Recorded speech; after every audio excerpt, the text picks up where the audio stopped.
So hi guys, welcome back po sa ating YouTube channel. Ngayon naman sa video natin ay share ko naman sa inyo guys kung paano maglagay ng saraduhan doon sa ating PE hose. So ito yung PE hose natin. So yan. So lagyan natin ng saraduhan. So yung mga gamit na kailangan natin dito ay ito guys, yung PVC ball valve. Yung size nito ay 1/2. Tapos itong compression fittings na male adapter. So yan guys. So yan. Tapos sumunod ay yung ating PVC solvent. So yan guys. Tapos teflon. Yan. Tapos female adapter. So yung female adapter yung may thread sa loob. Tapos kapag mga PVC pipe yung mga kapiraso guys, yan. So yan. Tapos meron din tayong panghigpit dito at saka yung lagari yung bakal. So ngayon ay umpisahan na natin dudugtong muna natin tong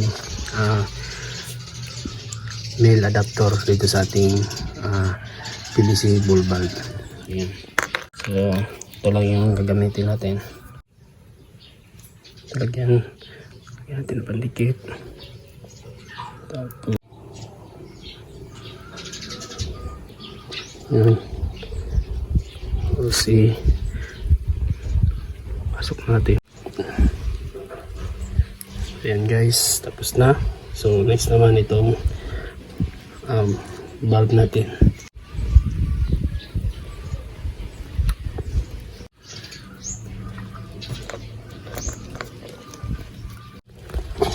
Ayan. Kailangan idiin talaga natin guys para pumasok talaga. Ayan.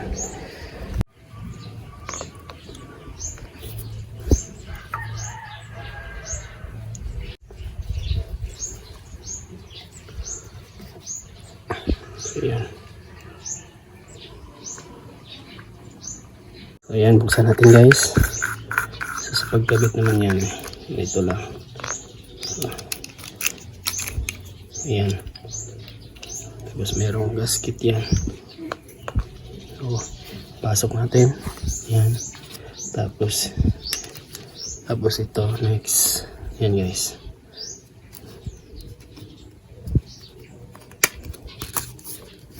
Ayan. Tapos ito naman. Next yung o-ring.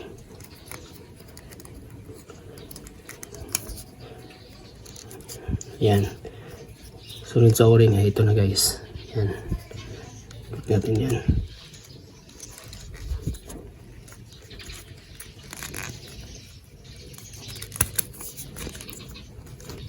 So tapos niyan.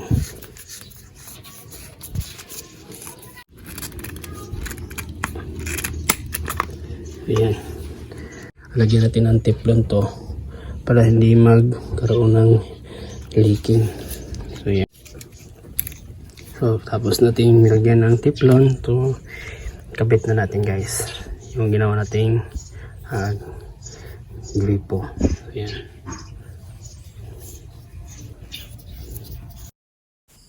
So yan guys, tapos na nating maikabit yung PVC ball valve.